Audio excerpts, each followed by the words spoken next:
நண்பர்களுக்கு வணக்கம். போன வீடியோவில் எல்ஐசியில் ரியல் ரிட்டர்ன்ஸ் எவ்வளோ 5000 கால்குலேஷன்லாம் போட்டு எவ்வளோ வருதுன்றதை பார்த்தோம். அந்த வீடியோக்கு ஒரு நல்ல ரெஸ்பான்ஸ். குறிப்பாக சொல்லணும்னா என்னோட டெவலப்மெண்ட் ஆஃபீஸர் எனக்கு கால் பண்ணி ரொம்ப நல்லா இருந்துச்சுன்னு பாராட்டினாரு. அந்த மகிழ்ச்சியில் இருக்கும்போதே 2-3 பேர் கால் பண்ணி இன்னும் சில டவுட்கள்லாம் கேட்டாங்க. ரொம்ப சந்தோஷமா இருக்கு. இதே மாதிரி சப்போர்ட் பண்ணிக்கிட்டே இருங்க. உங்கள்கிட்ட கொண்டு வந்து சேர்க்க வேண்டிய தகவல்கள் நிறைய இருக்கு. அதை கொஞ்சம் கொஞ்சமாக உங்களுக்கு நான் கொண்டு வந்து சேர்க்குறேன். இன்னைக்கு வீடியோக்குள்ள போலாம் வாங்க. மணி மேக்ஸ் மணி. உங்களோட பணம் உங்களுக்கு பணத்தை சம்பாதிச்சு கொடுக்கணும். அதுக்கு பேர் தான் முதலீடு. நீங்க ஒரு முதலீடு செஞ்சுட்டு நீங்க ரெஸ்ட் எடுத்துக்கிட்டா கூட அந்த பணம் உங்களுக்காக வேலை செய்யும். அதுதான் கான்செப்ட். போன வீடியோல நம்ம ஒரு சின்ன பாயிண்ட் அட்ரஸ் பண்ணியிருந்தோம். அதாவது எல்ஐசியில ரிபேட் மூலியமா ஒரு 2%, ஆர்டியில சேர்க்கறது மூலியமா ஒரு 5% நம்ம மிச்சம் பண்ணலாம். 1,00,000 ரூபாயில 7,000 ரூபாய் மிச்சம் பண்ணலாம். 93,000 ரூபாய் பிரீமியம் கட்டினீங்கன்னா போதும் அப்படின்னு சொல்லியிருந்தோம். அது சில பேர்த்துக்கு சரியா புரியல. அது எப்படி அப்படின்றத தெளிவா கேட்டாங்க. அதுக்கான வீடியோ தான் இந்த வீடியோ. போன வீடியோல பீமா ஜோதி பிளானை பத்தி நம்ம பார்த்துருந்தோம். இந்த வீடியோல ஜீவன் லேபை பத்தி ஒரு சின்னதா அவுட்லைன் பார்த்துட்டு போயிடலாம். பாலிசி ஹோல்டர் பேரு கண்ணன், வயசு 8, அப்பாவுக்கு வயசு 38. ஓகேங்களா? இது ஒரு சில்ட்ரன் பாலிசி. சில்ட்ரன் பாலிசியை பொறுத்த வரைக்கும் முக்கியமா நீங்க பிடபிள்யூபி ரைடர் எடுக்கிறது மிகவும் அவசியம்.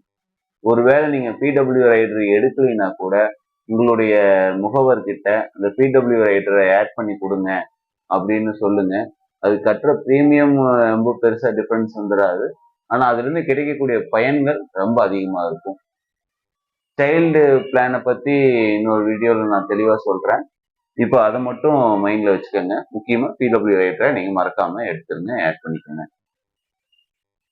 இந்த பாலிசியில சம்மர்ஷூட் பாத்தீங்க அப்படின்னா 11,20,000 ரூபாய். டேர்ம் பாத்தீங்கன்னா 21 வருஷம் பாலிசி டேர்ம். பணம் செலுத்தும் காலம் 15 வருஷம். நீங்க 15 வருஷம் பணம் கட்டுறீங்க.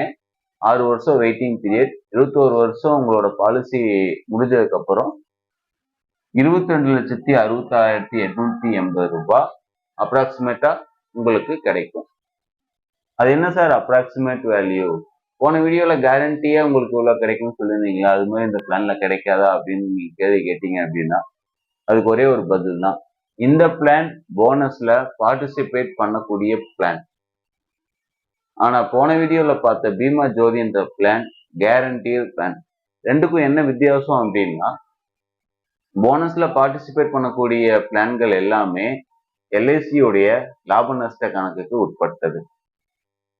கேரண்டீடு பிளான்ல ஆரம்பத்திலேயே உங்களுக்கு பாலிசி எடுக்கும் போது இத்தனை வருஷம் பணம் கட்டணும், இவ்வளவு அமௌண்ட் கட்டணும், இத்தனை வருஷம் கழிச்சு இவ்வளவு அமௌண்ட் கிடைக்கும் அப்படின்ட்டு உங்களுக்கு ஒரு அமௌண்ட்டை பிக்ஸ் பண்ணி கொடுத்துருவாங்க.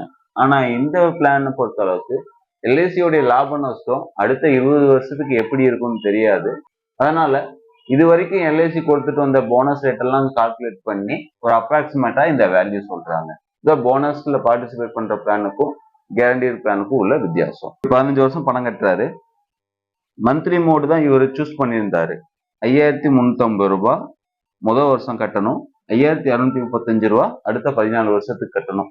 அப்படி பார்க்கும்போது முதல் வருஷத்துக்கு 64,200 கட்டுவாரு, அடுத்த 14 வருஷத்துக்கு 62,820 ரூபாய் கட்டுவாரு. இவர் இதுவே இயர்லி மோடுக்கு மாறினாரு அப்படின்னா எல்ஐசியில ரிபேட் மூலியமா மட்டும் 1,335 ரூபாய் அவருக்கு சேவிங்ஸ் ஆகும். ஓகே, ஓரளா ஒரு கால்குலேஷன் போயிடலாம். அதுக்கப்புறம் நான் லேப்டாப்புக்கு போறேன். 2023 பாலிசி ஸ்டார்ட் பண்றாரு. அவர் மந்த்லி நேக்ஸ் மோடு சூஸ் பண்ணதுனால 64,200 ரூபாய் முதல் வருஷம் எல்ஐசிக்கு கட்டுறாரு.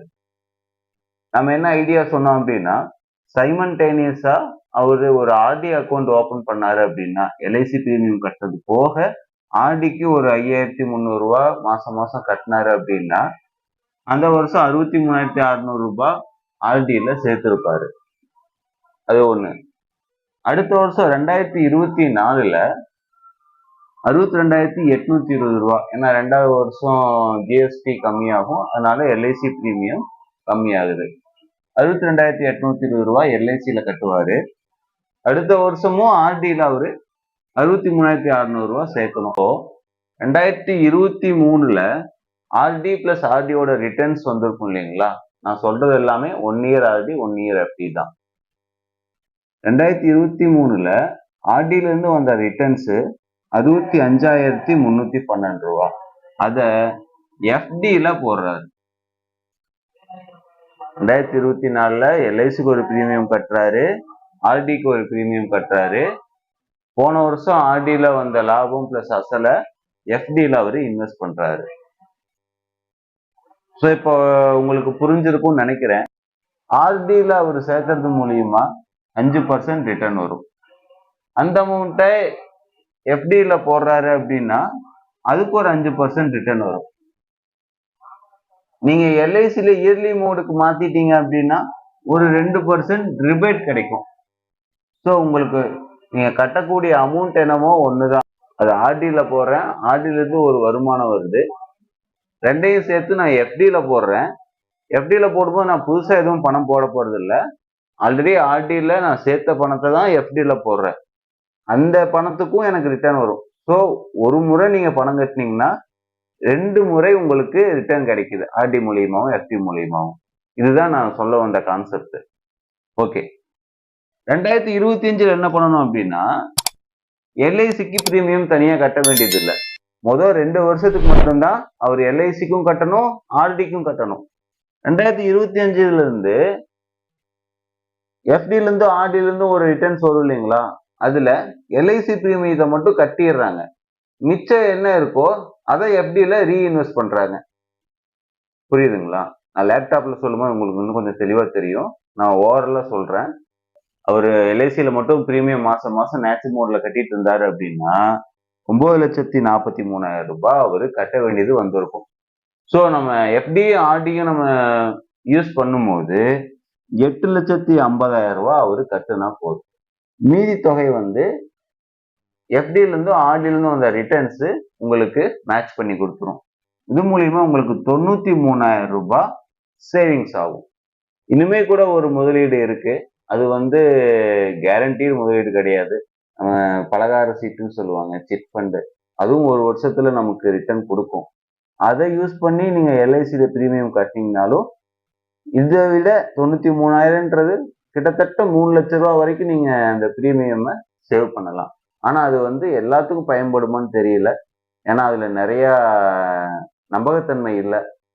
ஸோ உங்களுக்கு அப்படி யாராச்சும் நம்பிக்கையான ஆளுகள் இருந்தாங்க அப்படின்னா நீங்க பலகார சீட் ஆல்ரெடி போட்டுட்டு இருந்தீங்க அப்படின்னா, ஸோ நான் பர்சனலா பார்த்த வரைக்கும் நிறைய பேர் பலகார சீட்டும் யூஸ் பண்ணிட்டு இருக்கிறாங்க. உங்களுக்கும் அது மாதிரி நீங்க யூஸ் பண்ணிட்டு இருந்தீங்கன்னா அதை யூஸ் பண்ணி கூட நீங்க எல்ஐசி பிரீமியம் நீங்க கம்மி பண்ணலாம். நீங்க கையில இருந்து காசு போடக்கூடிய தொகை கம்மியாகும்.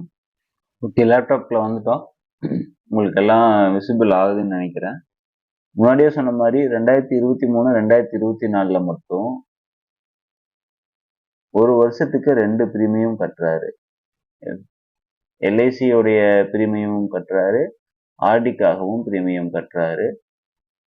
அடுத்த வருஷமும் அதே மாதிரி எல்ஐசியில பிரீமியம் கட்டுறாரு, ஆர்டிக்காக பிரீமியம் கட்டுறாரு. 2024 கடைசியில 1,33,890 ரூபாய் அவருடைய அக்கௌண்ட்ல இருக்கும். எஃப்டி மூலியமாவும் ஆர்டி மூலியமாவும் வந்தது. அதுல இருந்து எல்ஐசி பிரீமியம் அதாவது 2% கழிச்சது போக 61,485 ரூபாய் எல்ஐசி பிரீமியமா கட்டுறாரு ஜனவரி 2025க்கு. மிச்சம் எவ்வளவு இருக்கும்? 1,33,000ல இந்த பிரீமியம் போயிடுச்சுன்னா 72,400 சம்திங் இருக்கும். அதை எஃப்டில ரீஇன்வெஸ்ட் பண்றாரு.